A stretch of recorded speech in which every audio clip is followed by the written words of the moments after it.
Scrolling through those expensive retail sites, now we all know the pain of needing a fresh kit, but seeing those crazy high prices, well, there's a smarter way to support your team. Welcome to okjersey.com. The quality speaks for itself. Look at the detail on these designs, whether it's the latest from Manchester City or a classic City kit. You can get any jersey in every size you need, and yes, you can fully customise it with your name, your number, or your favourite legends details, from the Premier League present to EPL retro. If you're looking for it, it's here, and it's always for the best price. Ready to save big? Head to okjersey.com now and use code NAF at checkout. That's code NAF to score an extra 8% off your entire order. Cheers! Good morning and welcome back to We Are the South Stand. I was going to call this the Monday Glaze. I might still call this show every Monday the Monday Glaze, but I guess we have to kind of win at the weekend for it to be a Glaze Fest. But I hope everyone has a productive, happy Monday and week ahead. We're going to talk about Marc Guehi. We're definitely going to talk about that result at the weekend. Yes, people, you are allowed to be happy when your team scores 10 goals. Oh, but it's only Exeter. Bro, just let me be a football fan and actually fucking just enjoy the fact that I watched my team score 10 goals, right? But first, a message from Steve. Well. The self-proclaimed biggest club in the world knocked out the FA Cup by Brighton. Got knocked out of the Carabao Cup by Grimsby. Now he got knocked out by Brighton. And guess what they're going to say? You're obsessed with Man United, Steve. No, it's not obsession. It's the fact you're shit and we're taking the piss. Because I'm that old and long in the tooth that I had it many years off Man United. And the fact is, you're going to get it when you're shit. And the fact is, you're shit. So at the end of the day, don't start crying, yeah? Don't start whinging.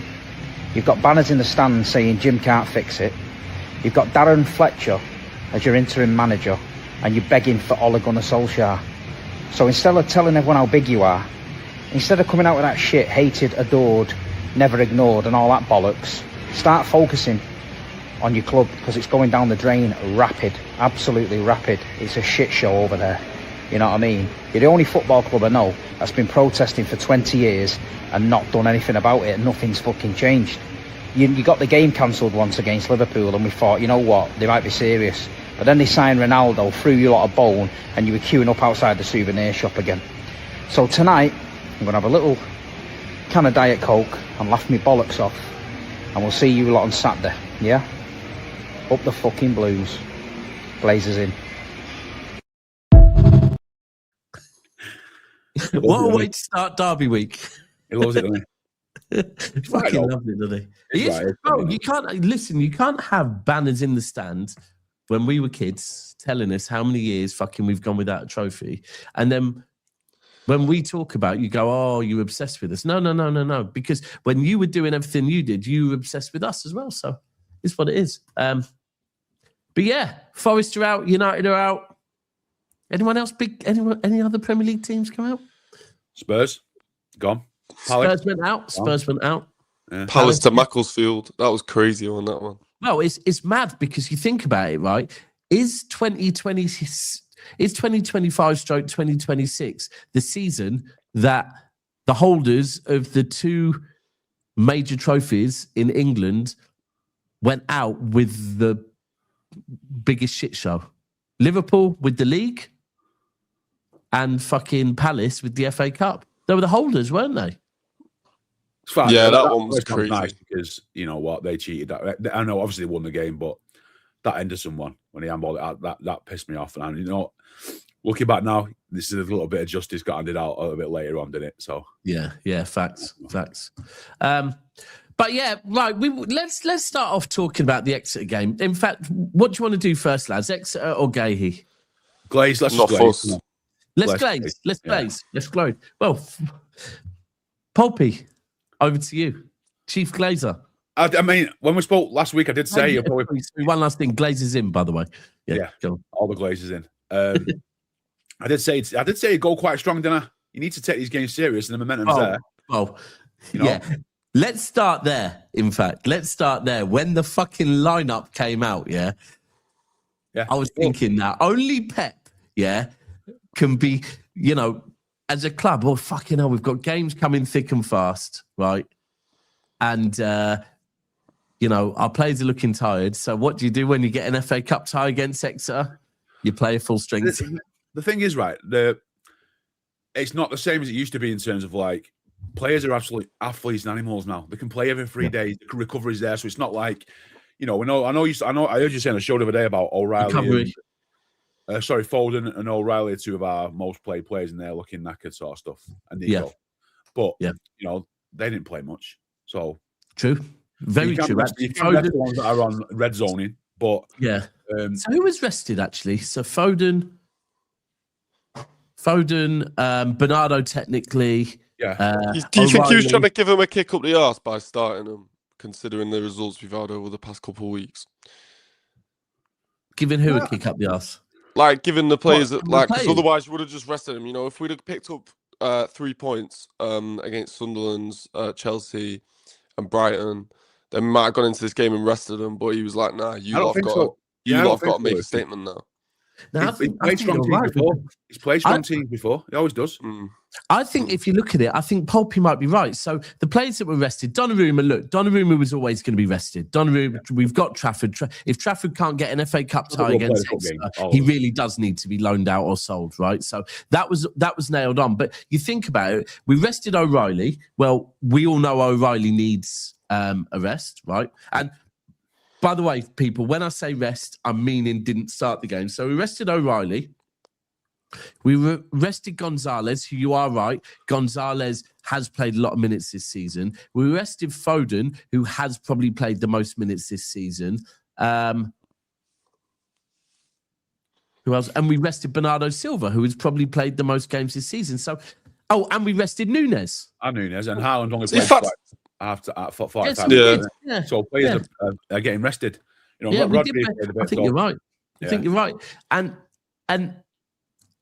in hindsight, like, say Leverkusen. Let's look at the way we did the Leverkusen game. Leverkusen game was a complete rest fest, right? It was a complete switch, right? And that meant that we went 2-0 down. And when we brought the players on, they had to work extra hard to try and get us back into the game. So they didn't really get a rest. Whereas with this game, 4-0 at half time, you can then bring off Haaland, Rodri, etc. Probably he did the right thing, ultimately.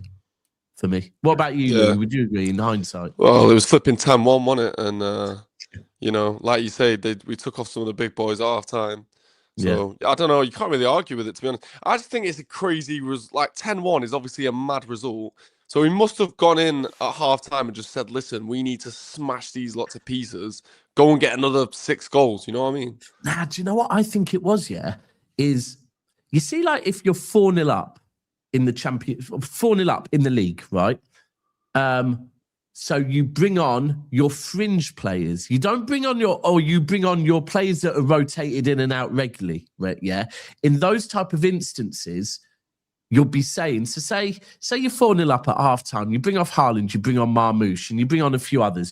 You still be saying, lads, take it easy. We're 4-0 up here. Just don't keep the ball. Don't do anything stupid. Whereas because we had in the second half loads of academy players on the pitch that generally don't get a run out, to them it was like, this is our one chance to fucking impress. So we're not putting the handbrake on. We're not stopping. We're going to keep fucking going. I think actually it benefited having the academy players on because they just went for the jugular.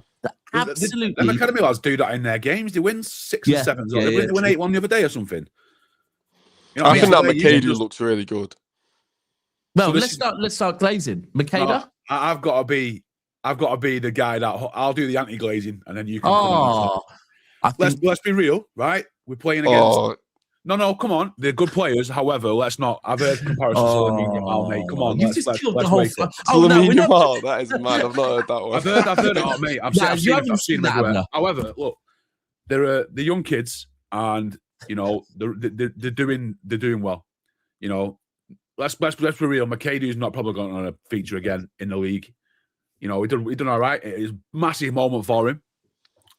The ones that probably will see more of is it Mikasa? We've seen a bit of Mikasa already as well. I think he is.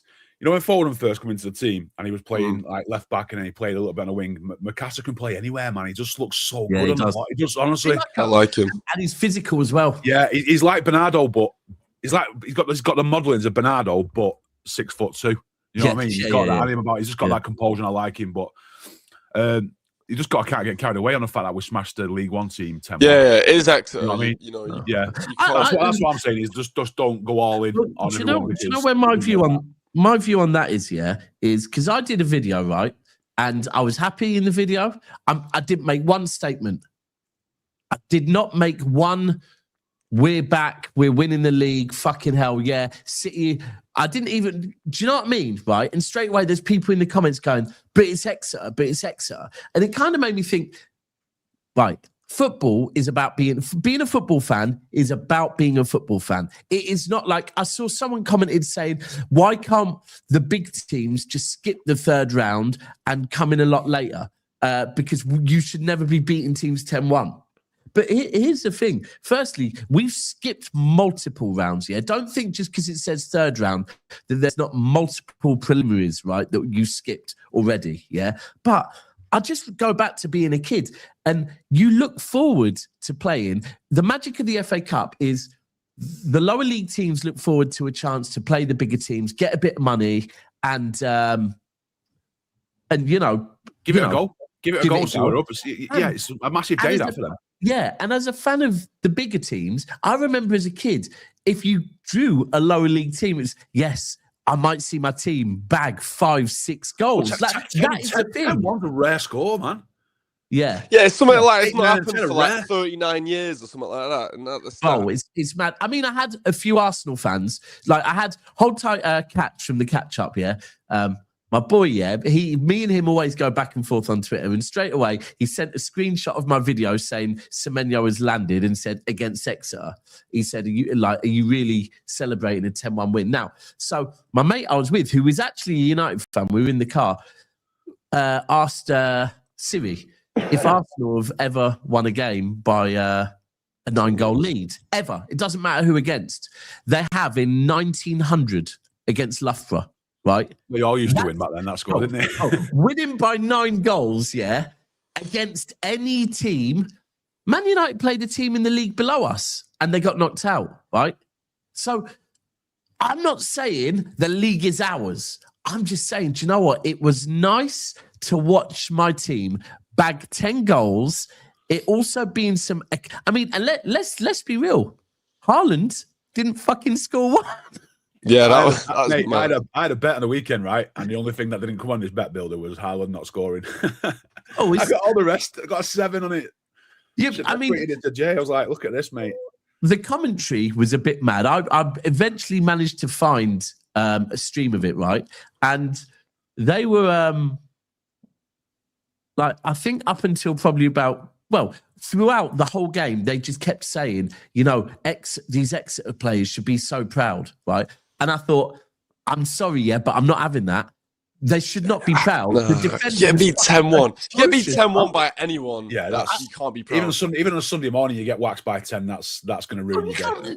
You're saying you should be proud of that. And look, Exeter fans, you should be proud. 8,500 travelled all the way up from Exeter, yeah, and sang their heart out. You should be proud. And you know what, Exeter, you should be proud for getting to the third round. But being proud, like let's be real.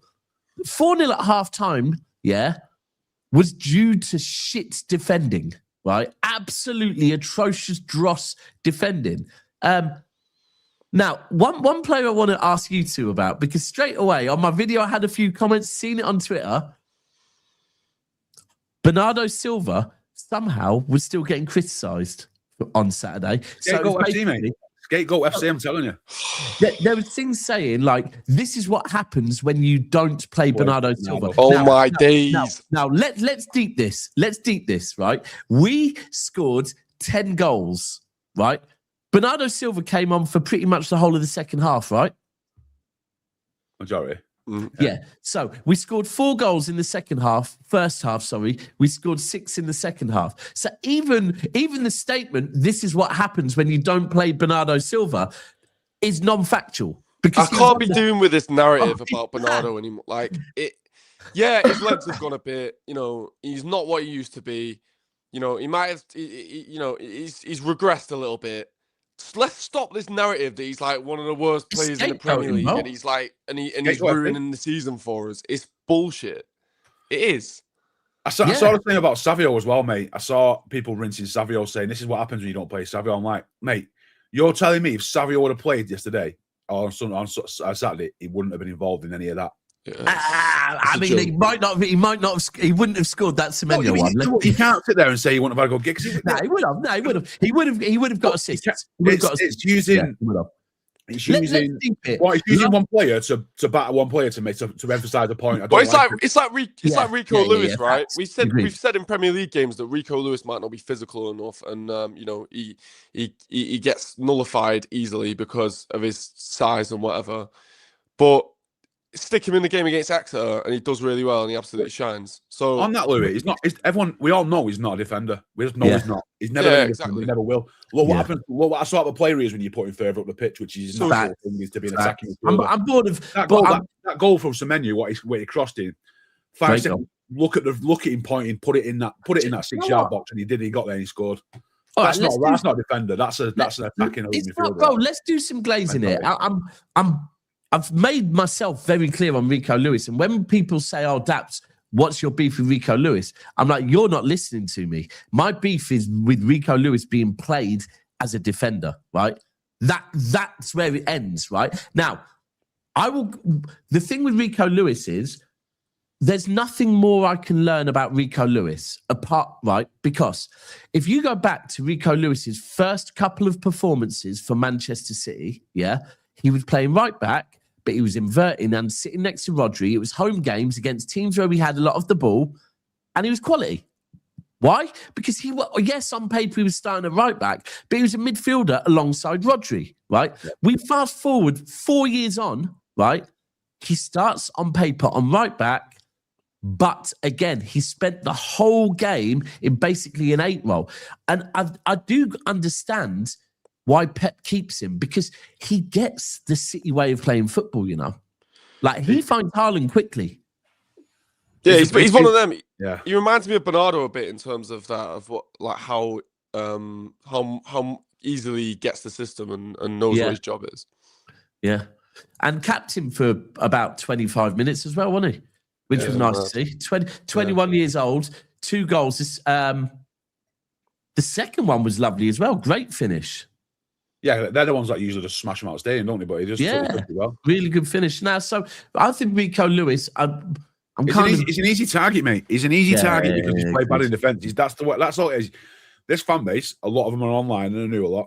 And he's a midfielder. Once they get the teeth into somebody, they can do a million good things, but they'll never forget that one little thing, which is being a bit lightweight at the back when he's having to play because he's got no one else. Yeah, spot on. You can't see the qualities of him anywhere else because of what he did. It's like a personal offence that you're going to take to the grave. It ruins your life for that moment. You'll never forget. Yeah, I still wouldn't want to stick him in the midfield again in some of the Premier League games. No. Agreed. I can see him getting bullied off the ball against a physical midfield like a Newcastle. Yeah, but that's horses and horses, right? He'll get his game time. He's a perfect squad player because he knows how to play.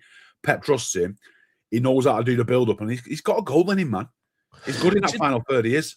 Do you know what? For me, final third. Like Rico Lewis, the mad thing is, and this is where I do feel for him a little bit because he's never... Right, Palmer, if we're being real, Palmer went to Chelsea because Palmer's preferred position is through the middle, and he knew that through the middle, he wasn't going to get in over Foden. Now, if you're Rico Lewis, like when you've got Foden and Cherky, right, it's very difficult for Rico Lewis to get the position that he's best in. But it is in that final third because he moves the ball quickly, He understands the City system. So absolute glaze on him. One thing else that's a little bit lightweight as well, people, is the likes. So please, there's only 50 likes so far. So please make sure you're getting those likes up. Now, I've just seen... right, let's move on to it. No. Bit more glazing. You know what? When Alan comes back, we'll move back to glazing. But City Extra have just tweeted, Man City are intent on pursuing both Marc Guehi and Crystal Palace to do a deal this month and are prepared to match other offers, having already engaged in talks over a potential deal. The 25-year-old is open to the move. That's from Miguel Delaney. So is it? Mate, everything you just said was mint until you said the guy who's delivering the news. Yeah. Biggest wet wipe in football. Up there with Intel guy. Is his ideal destination then Liverpool or Arsenal? Is that what the people are saying? It's difficult because if you just do a search right on the internet, right, then you'll basically find Liverpool Echo saying he wants Liverpool, and you will find Arsenal accounts saying he wants Arsenal. I don't know why he'd want to go to Arsenal. And I'll be completely honest with you, Sam Lee, I think on Friday on an Athletic podcast said that people close to him people close to him know that he made a deal with Liverpool to go there in the summer and that he might be quite keen on Arsenal. Now, I'm pretty confident. I know Arsenal are not coming in for him in January, right? I think Arsenal are probably saying to him, look, wait it out and you'll get a lovely signing on fee straight in your back pocket in the summer. But do Arsenal really want... Because for me, if I'm Arsenal right now, right, unless Saliba is going or Gabriel is going... Yeah, that's what I'm thinking. You've got Gabriel, Saliba, and you've got two other centre-backs that are putting in damn good shifts at the moment as well. Are Arsenal doing this just to fucking make sure he doesn't go City? Maybe. I think there's something in the Liverpool thing because we can, as if you look at it from with a subjective point of view, we can all see Van Dijk's coming to the end of his... Yeah. I mean, he's been overrated. I think there's a Liverpool thing. They wanted him in Liverpool because they need a... Kanate wants... Van Dijk is very much on the way out, and absolutely. Kanate's been heavily linked with Madrid. Although whether Madrid would want him, they won't want him now. Kanate's on the free in the summer, so Liverpool need him, and they agreed with it. I think Liverpool's whole thing is it will not be in January; it's in the summer. I understand the Liverpool thing more as well because of the players they've signed and stuff. Like you can see it all coming together further along the line. So I see the that's kind of that's a guaranteed starting spot in it. It's whether Arsenal is not going to be guaranteed. Arsenal, unless there is... It's very similar to City, right? Because City have got Diaz. Let's be honest, Diaz and Gvardiol are City's defensive pairing, right? When they fit, everyone knows that. He'll know that. Unless Arsenal, Saliba. So unless Arsenal are ready to let Saliba go to like Madrid or something like that in the summer, I don't understand the links there because they've got Mascara, Hincapié, Saliba, and Gabriel. And then Guehi comes in as well. It just seems a bit like it. Like I say, that's one too many in it. It's just greed, mate. Whereas we know that's going for us. Is it greed or is it a bit of Arsenal are kind of saying like showing an interest? Because ultimately, you show an interest, you tell a player, we'll have you in the summer. That doesn't, it's not a contract. There's got to be some. There's got to be some like. Someone's got to move on though from there. They can't have four centre backs that are all enough to play in the Premier League, starting the Premier League. Or alternatively, they are literally just trying to hold him back from going to City. They want him at the end of the year, don't they? Where it's cheaper for them. That's what it is. They'll get him, because it's a good, it's a good deal. End of the season. The only advantage for us is I think the only genuine advantage for us is other than Pep being Pep and the draw of Pep, right? Is that. There's two spaces there that are open to play in. Vardial's not playing till the end of the season, so that's literally a 6-month period where you can put. That is huge. And that's important if they were fit in the World Cup. If they were fit, if they were fit, you wouldn't go. You wouldn't choose City as Guehi, would you? You just wouldn't. You'd stay out. You'd get your pick. But now it's like there wouldn't be a better opportunity to get. What is he? 25. There wouldn't be a better opportunity to get a head start on being City's #1 defender. There just wouldn't.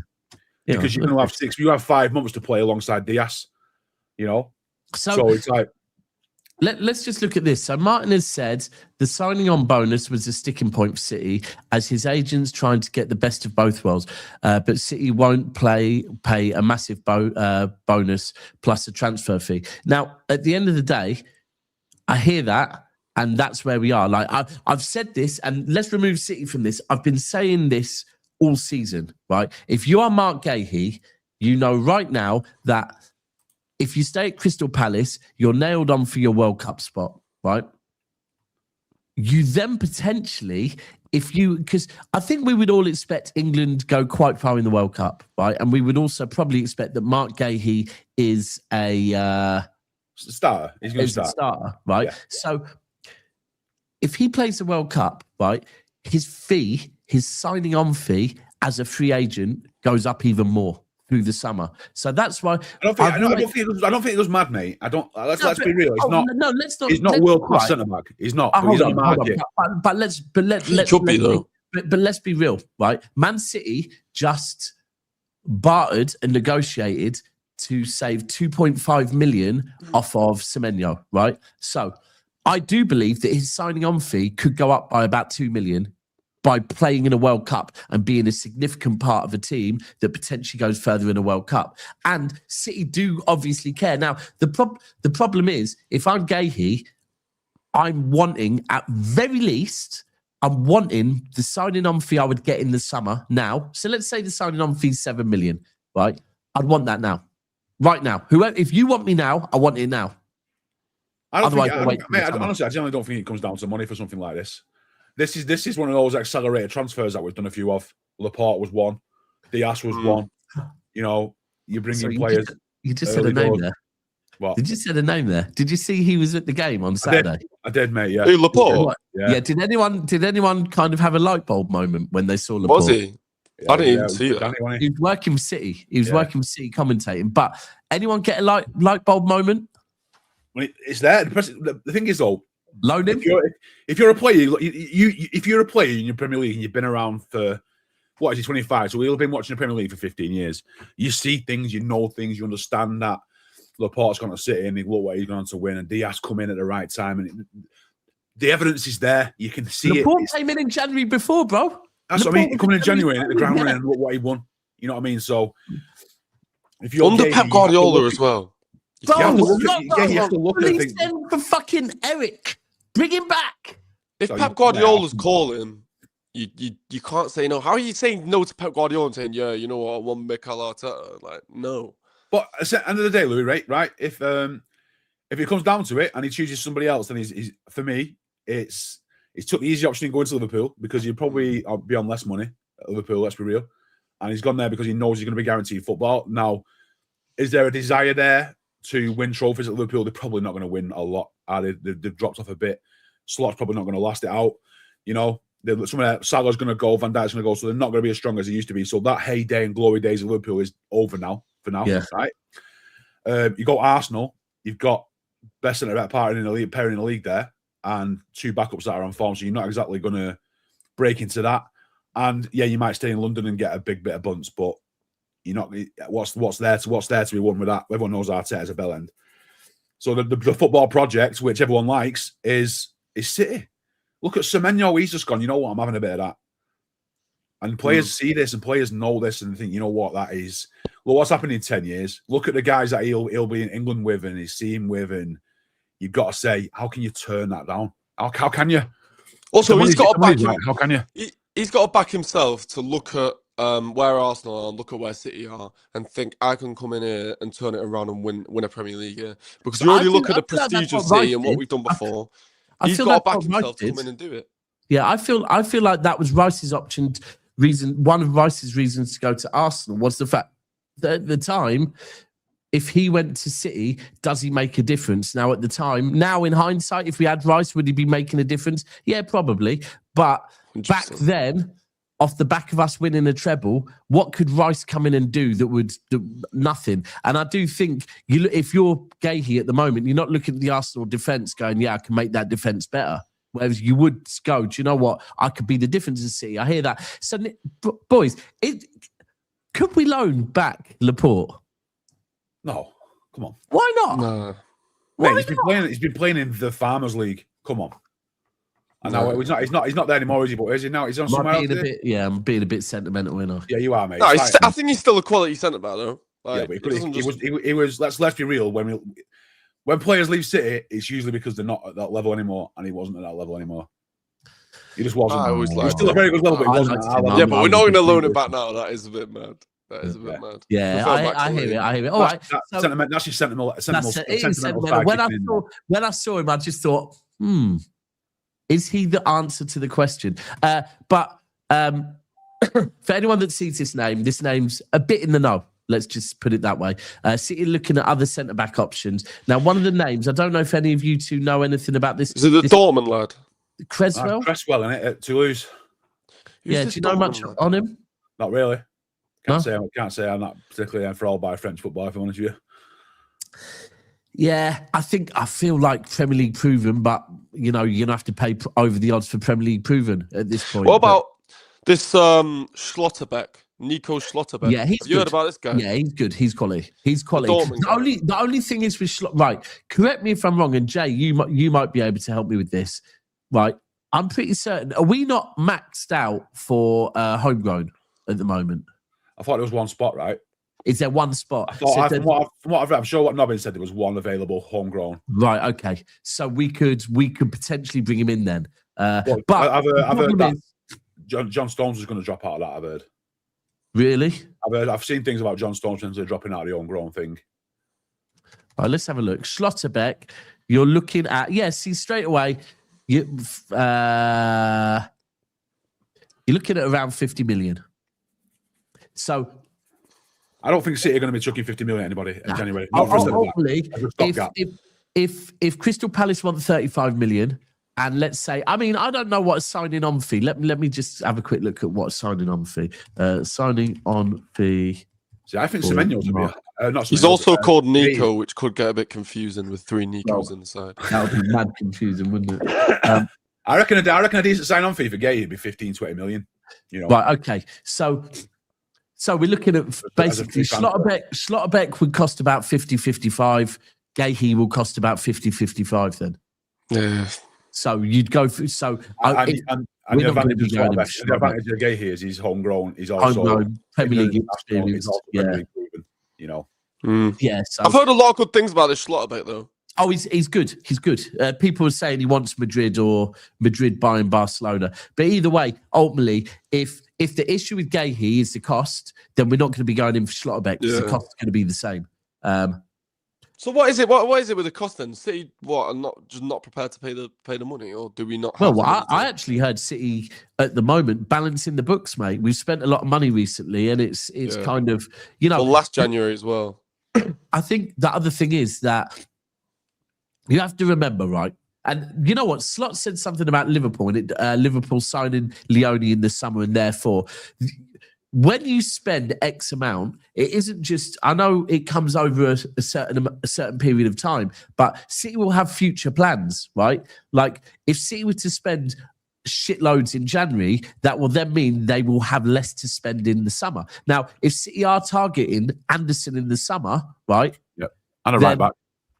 And a right back, Anderson and a right back in the summer, and potentially maybe even a Bernardo Silva replacement. So that would be Anderson, in fact, to be fair, probably. But if you were to spend too much now, and you have to remember, we do have Vitor Hayes, who we paid about 40 million for, and probably there's a good chance he'll be coming back in the summer. We have Kuzanov, we have Vardial, we have Diaz, who have both recently, I believe, signed newish contracts. And then also you have Juma Bar potentially as well. We'd have too many defenders on X amount of pay. So I do understand it. It would fuck us up for future transfer windows. So I think they have spoke about if a player leaves. Now, who do you think could leave City at the moment? What, in the summer? Now or summer? Stones, I can see Ake going. Not on freeze. I'm meaning to bring in some transfer funds because that's what they're talking about. Only one is Josko Bob for me. Is it Ake? When's Ake's contract run out? He won't bring in much money though, Ake, now because of his age and his injuries. I think the only one that's got a value towards the selling is Josko Bob. Yeah. There's no one. Who else would you let go? Savio. Yeah, but Savio's just sat. I don't see it. I think it's hear value. it. Yeah, Look, there was no Savio hate there. I'm just saying. I don't right think now, mate, as much as a lot of you want Savio gone, I don't think he's going anywhere. I don't think he's going anywhere. I mean, Jay, who will probably comment in a minute, from everything I hear out of City, is that Pep likes him. Everyone at City like him. And do you know what? There is value when people say to me, chill out, he's 21. I hear it. I hear it. And guess what? Now that we have Semenyo in and we have other options, I'm not mad at Savio being a squad player. But when I hear people saying, like, last summer saying, oh, Doku, let's get Doku gone, and Savio and this and that, like, you look at what Salah was doing when he was at Chelsea, or wherever he was when he was these boys' age, weren't doing much. So players can grow into and become 100%. amazing players. So especially if Pep Guardiola scouted the quality and he's at Manchester City, he's there for a reason. You know what I mean? We've got to give him a bit of time. Well, I will always say with Savio, I think one of the biggest issues Savio has had, because he came to City off the back of a really good season in La Liga, right? I think one of the issues he did have at City is he joined a City team when we were in need of a here and now winger, right? We were in need of a plug and play, right? And also everyone getting carried away and saying, oh, he's the next Mahrez. That doesn't help. It's bare pressure put on him, and then he put extra pressure on himself. And even now, right, because every time he played, he's getting fucking pelters. It is pressure. So maybe now that, he can go back to being a 21 that's coming on, getting game time here and there, coming off the bench. Because if I'm being honest with you, Savio has inputted in games this season. Let's be very clear on that. If you're going to be subjective about it, all it's missing is an end product, really. Yeah, he works hard. He's good on the ball. He just seems to be, when he gets him, he hasn't got, at the minute, that what Semenyo showed you in one moment. Yeah. Doesn't that? But if he has that, and he's going to go up another level. But he's probably. I mean, to be fair, it was nice to see that Semenyo cross as well. That was lovely. Actually, super chat on that. Right time. Sorry, I like to bring super chats in when they're relevant to the conversation. Does Haaland have a back post fetish? Piss poor at the moment. I mean, guys, talk on it. What do you think? Has he? No. Well, he's always at the back post, isn't he? I think if the more Haaland's at the back post and he's a problem at the back post, then that's two players moved out the middle of the pitch. I think his strength is being physically one-on-one against anyone. He can beat them in the air. Now, if Haaland's at the back post and the cross is good, then what's the problem?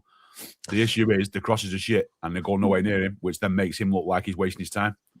So does he start going more to the near post with Semenyo there now, maybe? Yeah, mate. He won't do, but it'll give more opportunities for other players to come in. And with Semenyo, whipping. If the cross is good, mate. I think if the cross is good, he'll score. City have been missing the like what Semenyo does. In terms of those crosses. Like when I was watching him at the weekend, I was thinking like, "Wow, this is." I've not really seen this from, especially when he whipped it in with such pace and vigor. Yeah. I really like it. That was something that often Aguero was really good with when he was getting those type of crosses in, where you literally just have to get your foot on the ball and it's going in the goal. Right? That Rico Lewis goal was I think that was the best goal of the weekend. Obviously, their scream at their end was brilliant, but great goal from them. But a Rodri goal. No. Right. Let's talk on Rodri. That's the 30-yarder. That was probably what a flipping screamer, mate. The bullet on that, the power. It's so. Do you know what it is? Like what you two just said, the two things there. Firstly, let's start off. People get the likes over 100, please. Really helps the channel. Rodri, game-wise, it wasn't brilliant. Did you see Rodri lose the ball on the halfway line? I don't think I've ever seen that happen before. He got caught badly. But that is something we have missed, Pulpy, for fucking the last season and a half. Someone on the edge of Rodri on the edge of the area that could just place the ball fucking beautifully. You're not surprised though, because that's what he's done. He's done a lot of that. I bet he scored 10 goals from outside the box for us. Definitely. And you can't even say as well, it's against Exeter. Like that is what he does. He will do that against any team. Great He's finish. He's capable of doing that against any team. Yeah, and do you know what? Because I'm pretty certain it was Semenyo that cut, or it was Semenyo? I think it was Semenyo, yeah. Semenyo had a shot. It rebounded to him, and he took it very quickly. Right? It wasn't, like he had, I think Reinders scored one as an example where he was driving through that middle, had all the time in the world, earlier in the season, by the way, and put it top bins. The ball rebounded to Rodri, and Rodri had to strike that very quickly. So, great finish. Now, also, it was nice to see him kiss the badge and do the heart to the fans. Because we have to remember, people, Rodri hasn't signed a new contract yet. I think he will. When's his contract run out? Next summer. Right? Next summer. Yeah, next summer. But I think he's staying at City. I can't see him going anywhere else. When you see a player kiss the badge and do that, I mean, listen, Delph did worse, but when you see a player kind of do that, you think, but no, it was nice. And those are the goals that I agree with you, Pulpy. We've missed those goals massively over the last season and a half, man. Who else was there on the pitch that needs... Right, actually, yeah, the one we need to talk about. I mean, Kuzanov is starting to get to a point now where... And do you know what? It's really... You were on a show last night. Yeah, I was getting ripped for it. I was getting ripped for saying talk about Kuzanov. I was sat just here eating a roast dinner, banging roast dinner. And you know where you have a lamb... You know where you have a lamb shank and once you get all the meat off, yeah? Yeah. The other bone is still in it. Yeah. Nah, what? The other bone? Bro, imagine when you're at school and you have the skeleton, yeah? You strip it back and you can actually see the joint. Anyway. Oh, yeah. What's that? I was listening and I couldn't get involved, right? And I was hearing... And at one point, I said something, and Cass said, yeah, see, even Dap said that Kuzanov has made mistakes. I didn't say that. I said... Did you not? No. No way. I didn't fucking say that. What I said was that he was quality against Crystal Palace, against Brighton. Yeah, so I don't know where we got that. SB was ripping me for it. Bro, this is the thing. All I ever hear off of, and it is in particular Arsenal fans, always talking about fucking Kuzanov. And the other thing is, even if we talk about like commentators, the commentators are the same. The commentators will never drop that fucking Chelsea game, right? But it's never right. So you see, when you listen to commentators and you hear like your Ali McCoys, they're regularly, they watch a lot of football, right? You'll never hear it from them. It's always from the fucking commentators that have been brought in for a game. And it's I've been given a stat pack with information of like what's Kuznanov's latest things. Well, don't forget the error against Chelsea, and it's what's after that. And first thing they see is error against Chelsea. And they have not been watching Kuzanov. I'm sorry for anyone to have watched Manchester City this season, and let's really talk about Kuzanov this season, right? He started against Brighton, right? Because he didn't start the first two games. He started against Brighton, and in the first half, we were winning. He got injured, right? When he got injured or subbed, one of the two. I think it was an injury. When he came off, we then conceded 2 goals, right? So no blame is being put on Kuzanov against that. He then came in against Manchester United and looked quality. He played against Arsenal and looked quality and then got injured, right? He's now come back in and against Brighton, he was good. And again at the weekend, he was good. This Kuzanov hate is weird. Right? I'm convinced these lot aren't watching him. I'm convinced they're not watching him, bro, and they're just going, "Oh, Kuzanov's shit." You have not watched because there's no one that can watch Kuzanov and tell me he's shit. You can tell me he's raw, right? You can tell me that maybe at times, sometimes he goes flying in a bit much. Okay, you can't tell me Kuzanov is shit. Because we were talking about the United game coming up, and I was like, because people were talking about the defense, saying, "Oh, because City's defense is so weak at the moment." I was thinking. But obviously the defense is a bit of a weak point at the moment. Yeah. It's not the consistent defense we've been having. But the 2 lads at centre back, all I was saying was the 2 lads at centre back have done a good job. Yes. And I don't think United's attack is like this, because everyone was like, yeah, but United's attack, look at United's attack's great. And I was thinking, I don't think it's anything amazingly special that can't be somewhat dealt with by the lads we've got. And, you know, they look 100% agree with you. And this is the thing. It's funny for me to watch because I saw Cass start off saying United is shit. They're fucking shit. Get rid of the whole team. We need to start again. And by the end of the show, he's saying, yeah, but we're getting something against City and Arsenal. And I'm thinking... That's what I was saying. That's what I was saying. It didn't fucking adding up. The maths is not mathing to me. That's exactly what I said. He was like, I hate the whole team. The whole team and Bremo, shit. Bremo played against City in the first game. What did he do? Bro, and Bremo played the first game against City. What did he do? Fuck all. So I don't think... like Ahmad and Bremo and... the other lad that are coming back from, bro, yeah, okay, they might improve United a bit.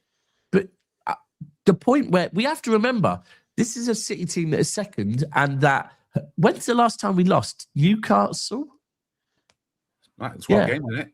Yeah, we haven't lost in 12 games. And you're right, like, right, are there bigger tests to come for Max and Kuzanov as a partnership? 100%. But the 2 games we've seen them in, have they looked good? Yes, they have. Like, it's simple as that.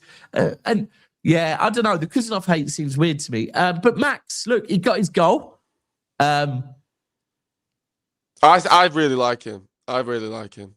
And I like you say, the test has to come. We've got United. I wonder if he'll start that game. Do you think he'll start that game? Who, Max? I think he does. Because you could play Ake, Kushnov, and O'Reilly. Because I think O'Reilly will play. Yeah, you're right. You could do that. What do you think? So then he could play Ake and Kushnov. Barring Guehi coming in 2 days, I think Ake starts. I just think he will. So you think Ake and Kushnov? Ake and Kushnov, yeah. Yeah, I mean, I wouldn't be mad at that at all. I think Elaine starts midweek. Yeah, I can see that. Yeah, I think you might be right with that. I mean, yeah, I can't lie. I mean, by the way, the goal, look, it was a scruffy goal, but they're the type of goals that often centre-backs get on corners, right? I wouldn't be surprised. I actually wouldn't be surprised if Pep did play him, though, because I was so shocked that he started the Brighton game, and he clearly has a lot of trust in him. I wouldn't be surprised if he did want to play him about it. Yeah, go on. What was it? What did he say? He just said how he'd have gone to work up Monday in Watford, got the call to come back, and he was playing 3 days later. And he said he's just at the ground running and he's doing everything we asked for him. We know he's a good player, and you know you can see that confidence is there in him. Yeah, thanks. Yeah, I really won't be surprised if the senior coaching staff are saying that about someone who's just come in and they know he's a good player. And he's like, they're not worried. I wouldn't be. If he played, it wouldn't bother me. Do you know what? This is what. Go on. Sorry, Dabs. No, you go. This is what I'm saying about the United game. I'm fairly confident with Kushnov and Elaine at centre back, and that is obviously quite mad to say, considering he came in against Brighton and he's played the game against Exeter. It's 2 games that he's looked good, but from even against Brighton, let's not pretend that Brighton aren't a good team. They're a good team in the Premier League. Brighton moved the ball amazingly, and he was very solid. Even the way he was comfortable on the ball, he looks like it didn't faze him at all going into that game.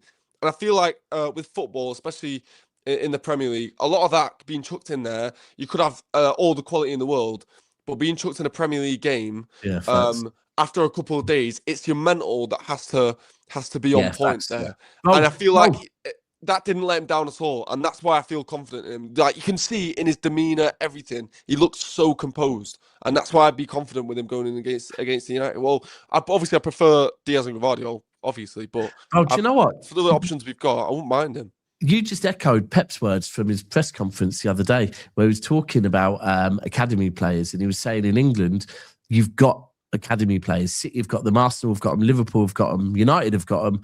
Academy players that have the skill and the ability, but they don't have them. It's up there because they're not playing enough games in front of big crowds, right? Yeah. They don't know how to handle pressure, right? And that's probably. I mean, I don't know if maybe he's talking about Max there. That Max actually he can see something in him. I mean, let's be honest. Last season, right? We were in a similar crisis at one point with defenders, and we brought in. Oh God, I'm just going to call him SP Simpson. I'm not going to say Simpson Pusey. Thank you. You can pronounce it correctly. I can't. Simpson Pusey. Right.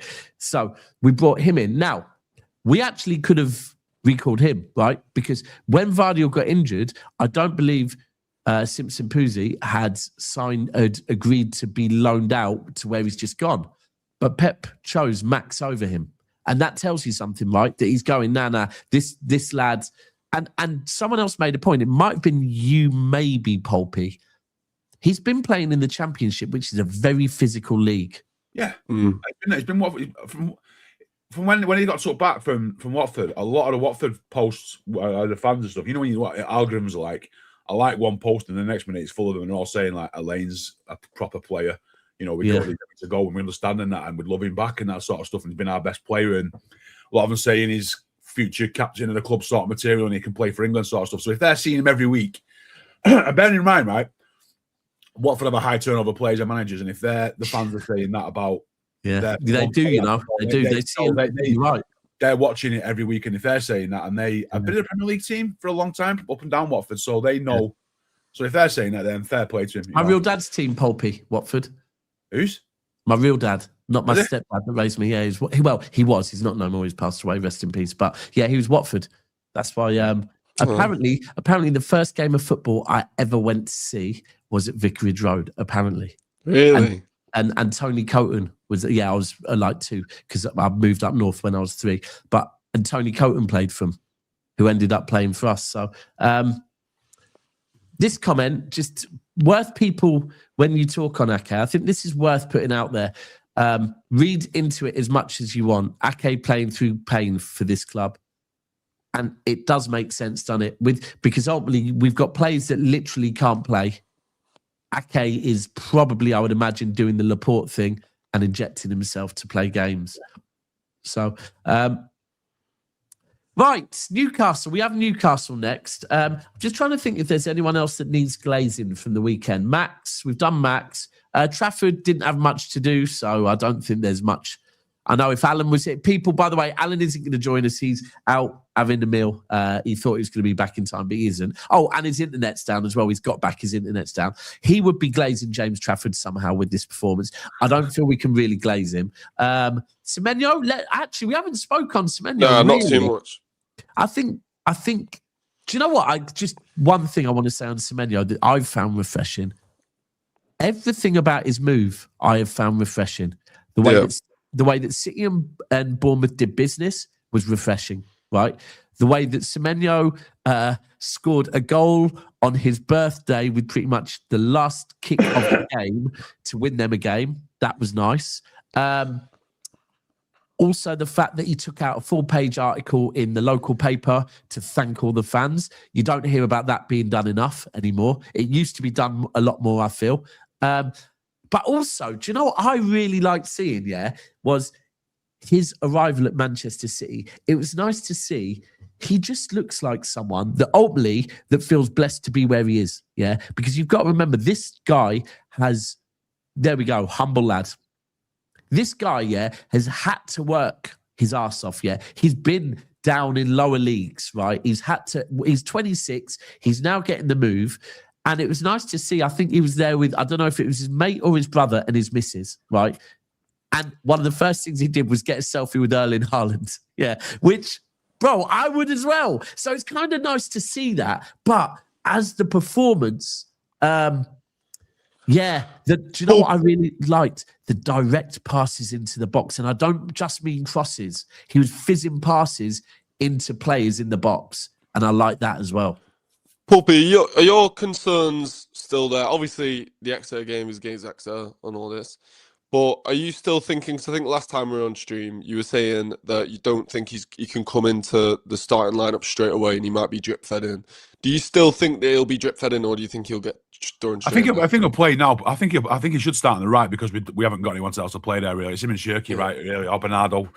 I still think the reservations are there, and I think it's a fair point to make because it takes some adjusting, right? You know, we can't hide from the fact that it was Exeter, but it looked comfortable, man. It looked comfortable.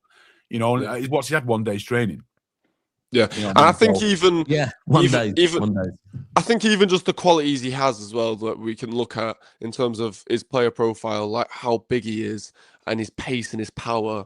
Like it's something that just that in itself will be a massive upgrade on the wing for City, because we've not really had that. You know, we've always for the past couple of years we've had small wingers that aren't like he literally looks like a Yaya Toure kind of stature player. You know what I mean? Yeah, and his camera quality looks about the same as Yaya Toure's as well, to be fair. My concerns are, though, that is, like I said the other day, apart from the size and the obvious physical presence, there's more to him. There's more to learn to play in a City team. Yeah, definitely. And that's all I'm saying is you can't just put him in there. No, 100%. At this part of the season, we can't have a passenger on the wing just to get him. No. So if he plays on merit, and that's because he's doing it in training, and Pep understands that he can do it. I think we spoke about Rico Lewis and the fact that Rico Lewis knows the system, and I think that ultimately, whether you have to know the system, the most skillful player in the world still needs to get used to the system. Rayan Cherki, as an example, that he had to get used to the system a little bit. It's the defensive side of it. That's the big thing. I can't lie, bro. That was what I was going to say on Semenyo. I saw at times Semenyo getting back and helping out defensively. At one point, we're having a bit of a difficulty advancing the ball down the left-hand side, and he knew where to come in and help the lads out, right? And that is a positive for me, because I think that they're the type of things that you really, in a Pep system, you need to get used to. How to transition the ball, right? How to move the ball forward, how to form triangles, and to help out your left back when your left back is under a bit of pressure, the angles you need to be going to receive the ball. I think it was a good debut. Obviously, the goal was taken well. He looked very confident in front of goal. The other thing I've just got to quickly say it was also like I was waiting. I didn't know if we'd see it so early, right? The point where, and it can work vice versa as well, a right back has been getting rinsed by one winger, Semenyo, and then you see Semenyo's coming off, and you see this fucking Doku coming on for him, right? Well, actually, when your legs are starting to go, it makes you run around all day. Just on the right, because a lot of people saying, I've seen a few people say it here and on socials, that they would start Semenyo over Doku, and it's like, why are you writing Doku off straight away? I think it's Why are you so either or? I play both of them. It's just mad. Why would you not play both of them when they're such a threat? Doku cannot be like Do you want to tell you? Haven't tell you why? Much before. I am the biggest Doku fan. Like I think. Oh no, go. Hold on. Right against Exeter at home. Yeah, I would play Doku and Semenyo potentially. Right. However, the problem is if you play Haaland, Doku, Semenyo, right? Tell me the rest of the team, please. Oh yeah, this is. Huh? What? No Cherki. No Cherki. I dropped Foden for Cherki. I dropped Foden because I think. Sorry, you know when he got dropped the other day after that Chelsea game. Yeah. I think Pep hated the fact that he gave the ball away, and that sort of stuff plays on Pep. That is like, yeah, fuck you, I can't do that anymore. I can't have you not being able to hold the ball up in the 93rd minute. You know what I mean? I think that's sort of like Pep. So I think he can get away with that with Semenyo, because I think he wouldn't do that. I think it depends on Cherki and Foden's form a little bit, because right now I'd have Cherki, Rodri and Reinders. But you know, if Foden's playing really well again, because I feel like he's a bit purple patch at the moment. Foden, he knows the system, mate. I know Cherki's new, and everyone loves the new shiny toys. Everyone wants these new players to play, but Foden lives and breathes. But he's not producing. I wouldn't be surprised if he's not producing. Bernardo Silva that plays instead of both of them. Yeah, could do. Against Man United, Foden will start against Man United. Do you think Nico could play alongside Rodri? Do you think that's an option that Gvardiol would implement? I've heard that is an option. I think, for me, right, I think we've got some tough away games coming up, right? I think in some tough away games, that would definitely be an option, because I think you would then maybe at times see one of them massively helping out the back two a little bit, right? My only concern with that, and I've said this before, is if you play both of them, you're then tiring out both of your DMs in one game. Right? Don't read too much into that, mate. Being tired. No, I hear it. But when you're playing, but if you look at, I don't think we'll see much of Rodri and Nico play together. Unless it's 30 minutes in a game where they're trying to. I think Nico could play as an 8 though as well. Yeah. Does it have to be a double pivot? Definitely. But doesn't have to be a double pivot. I hear what you're saying about don't read too much into like the playing, but for me, and I could be wrong, but if I look at the period from the 1st of January to the 7th of January where we played 3 games, it was very clear that we played 3 games and we looked knackered. So I know momentum's a thing, but no, we looked tired, bro. We looked tired. If they won, you wouldn't have been bothered with one. That's that time of season. Okay, The results skew you to make you think it's worse. I 100% agree. If we won, but it could be tired and win. It feels good. I've been saying some of the lads look tired anyway before, and maybe mentally a little bit as well, because being mentally tired is a thing as well.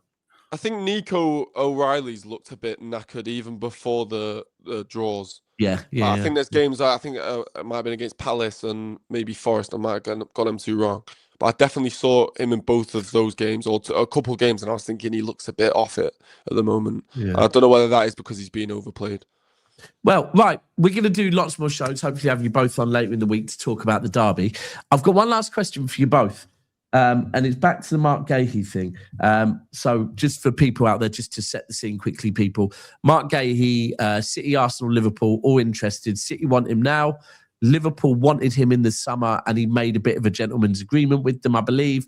And Arsenal was saying they want him in this summer, right? And I think Liverpool are kind of maybe preferring the summer as well. They don't really want to spend any money now. If Marc Guehi is making it clear that he prefers Arsenal or Liverpool, do City, in your opinion, should City convince him, and if need be with a bit of that, or should they walk away and look at someone else?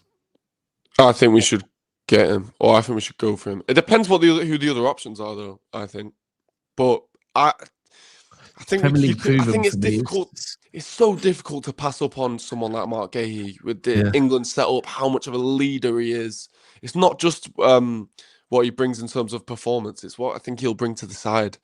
And I think it's really difficult to pass up on that opportunity, especially when Ake might be going out of the door, Stones might be going out of the door. That kind of person to provide some competition to Gvardiol and Diaz would be amazing. You've seen it with Odegaard and Eze. Eze came in, Odegaard leveled his performances up this season. I think it could be a similar kind of thing. Yeah, I think the same with Gabriel since Saliba came in. Gabriel stepped up as well. What about you, Pulpy? Do you walk away or do you throw the kitchen sink? I would not change anything we do. I would not go over the top for anybody. If he doesn't want to join and doesn't fancy the project and he's flirting over the players, it's one of them. Sling it, pal. We'll just find somebody else. If you're not committed, you don't fancy it, then just don't bother me. Don't do the flirting stuff. Don't do the Verts, the Rice. Don't be that guy. You know, I might come, Bellingham might come. Fuck it. If you don't want to come, pull the plug, pull the plaster off. I think that'll be Pep's view as well. I can't agree with that. So one last thing as well, people. This is important. And I would take this as this is coming from someone that has a bit of inside information. He wants to be first choice each week. Now, that we all, mate. But that's the thing. If you look at the 3 clubs, that's where I think he ends up at Liverpool then. You think he ends up at Liverpool? If Jay's saying that, right, and he wants to be first choice, then City's not the club for you, mate. If you want an easy life, fuck off to Liverpool. Yeah, it'll be Liverpool. That's why I rated. You're proud of them. Put something in but Louis, that's why it ends up at Liverpool, because at City, and by the way, I'm not meaning for the next 4 months, right? I'm meaning for the next 5 years of his contract, 5 years of his life. At City, and let's remember what our board have said. Vardial one day will be one of the top centre-backs in the in the world, right? We see Vardial as a centre-back, right? Ruben Diaz has just signed a new contract. And we have Kuzanov, who during this period, by the way, Kuzanov's stocks could go up massively in whether he's a starter at City. Arsenal have Saliba, Gabriel. Now, unless Guehi is being told Saliba or Gabriel are going anytime soon, they've got Saliba and Gabriel. Liverpool have Van Dijk, who is aging and probably has maybe 1 season at top level left in him, max. And Kanate could go on a free in the summer. So, yeah, I think Liverpool's probably If this is the main reason, and it isn't money, it's that he wants first choice football long term. That's the pussy's. That's the pussy's approach. Yeah, that's what I rated about Semenyo. Obviously, there could be money in that involved as well. But Semenyo has come to City, and I feel like that's a way more challenging task to take on than the likes of Liverpool. He just won't back himself. Declan Rice didn't back himself to be able to be better than Rodri. Guehi won't back himself to be better than Diaz Gvardiol. You know, Wirtz didn't back himself to be better than what we had. So if you don't like if he's not going to back the bollocks, then that's fine. Exactly. If he's not going to back himself, then he can. Then that's it. He can do it because you can go I look at Liverpool, mate. I look at Gvardiol, especially this season, and yeah, he might go on to do bigger and better. Like he might go on to better things. Gvardiol, he might start performing a lot better, like I think he needs to. Because this season, I look at him and I think he is susceptible to a little bit of a bozo moment. I don't think he's perfect. And I feel like Guehi could be looking at that and thinking, maybe. But I think with Vardial, I can't lie. I remember last season, Vardial was player of the season last season. Since Vardial's arrived at City, he has played a lot of minutes. But left back though, I feel like hold on, bro. As left back, there's a reason why Nico O'Reilly is tired, right? Left backs, are up, especially at City. You are up and down and up and down. I actually feel like that might suit him fucking blue. Because also, Gvardiol, I feel like when he's at left back, he looks solid defensively. And he looks so good going forward as well. So you get that aspect of him going forward more at left back. And also, when he does make mistakes defensively, which he does do, they're less on show and it's less prominent because he's at left back and he's got the two centre backs behind him as well. And I quite like the fact when he's at left back that he can bomb on forward. He looks so good going forward. I'd love him. I'd actually love to see Guehi and Diaz at centre back, and then Gvardiol back at left back at times, and rotate O'Reilly. I'm not mad at that. But what do you lot think about Gvardiol at left back? Because last season I thought it was good. I thought it was good, but I personally think Vardial is better as a centre back. It's mad that he's really a centre back, and he's also I don't know. I mean, you've got a point. Absolutely, he does. Animal at left back who's a goal threat. You know what I mean? That's the thing. Would you not prefer to have that massive goal threat as well? Or to be fair, O'Reilly, he's the goal threat when he goes forward. You're right. He's trouble. I mean, when he came on against, who was it? He came on against and was probably one of our best players recently. So and he was really getting forward like him. So I hear what you're saying, but I think it's also difficult to judge. Like if you look at Josko's come up, right, that was as a centre back and. He was looking quality. That's why City paid so much money for him. He's come in and spent, a season and 2/3 at left back and then been told, right, go back to centre back. He went back to centre back. And if we talk about him and Diaz as a partnership, if you were to go and look at Diaz and Vardial as a partnership, I might do this at some point, break down the actual games. You'll probably see fucking hell. Every time they play together, they're pretty good, yeah? They will have had a few bad games, but... if you've played a season and a half on the left as a left winger, then you're told, actually, now we want you back as a centre-back, and you've spent 2 seasons bombing up and down the pitch and you're a bit tired, it's going to take you a bit of time to get back to your true best as a centre-back. But I do also hear what you're saying, because when he gets up in that final third, he impacts games massively. And I think that's nullified at centre-back. Yeah, fair point. But I think... So you're saying Nori to come back as well. I forgot about that. We still need Nori to show us what he's about, to be honest. I think he'll get the chance now. But I think he's quality though. Do you think he's good enough to play for City? Because from what I saw from the Wolves, I think he's good enough. Don't know. Yeah, we don't know, do we? Don't know. I think he needs to do it in a blue shirt, doesn't he? I think his feet are quality. Pause for anyone that's really weird. He's got such quick feet. Attacking wise, yes. Defensively, we're still I have not seen enough of him defensively to go, no, he's not good enough. He ain't done a Kirkes, but I think he's probably the biggest unknown quantity for me at City at the moment. I don't know. I wouldn't want to comment. I think he could be a little bit like Cancelo. in that respect of Yeah, maybe a bit maybe. suspect Yeah, defensively yeah. at time, but going forward offers so Well, much. it's coming back at the right time because we know Nico needs a bit of a rest. So Yeah. Now, that's the one thing I would say, yeah. I would feel a lot more comfortable without Nori starting games at left back if we had Vardial and Diaz as our centre-back partnership. Yeah, With two definitely. young lads, putting him in there, I think it might put quite a bit of pressure. If Ike Nori's going to be playing, I would hope it's in our home games for now. But You right, need people, someone. Go on. now we're going to wrap up here. Really appreciate you both coming on. Louis, got anything coming up? Any breakdowns? Nah, not really. I've got the catch up later. Are you on the catch up later, Dabs? I am indeed at 6. All right. Well, I'll see you there. Yeah, we'll have to be prepared for battling that one. They're just going to constantly tell us that it was against Exeter. So, but yeah, that should be fun. So people, this is going to redirect Pulpy. People, just make sure that you're actually, sorry, how rude of me. Let me put your names up there as well. So please make sure you're following Louis Talks Football. I'm going to keep posting his bits on We Are the South Stand. So make sure you give him a follow. And Pulpy will be all over Twitter trying to calm down the fan base. And right, but until then, this is going to redirect over to Side Stream where LB is on now.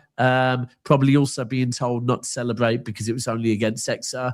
And I'm going to leave you with the advert. People, if you need your football shirts, I know we're halfway through the season. Some of you have already got your shirts. But if you want to add to your shirts, we're talking £15 a shirt plus a further discount of 8% off the total order if you use NAF at checkout. Please make sure you go and check out OK Jerseys. And we will be back tomorrow. Peace, people. Stop scrolling through those expensive retail sites. Now we all know the pain of needing a fresh kit, but seeing those crazy high prices. Well, there's a smarter way to support your team. Welcome to okjersey.com. The quality speaks for itself. Look at the detail on these designs, whether it's the latest from Manchester City or a classic City kit. You can get any jersey in every size you need, and yes, you can fully customise it with your name, your number, or your favourite legends details from the Premier League present to EPL retro. If you're looking for it, it's here, and it's always for the best price. Ready to save big? Head to okjersey.com now and use code NAF at checkout. That's code NAF to score an extra 8% off your entire order. Cheers. And we are out, people. Peace. Forgot to end the stream.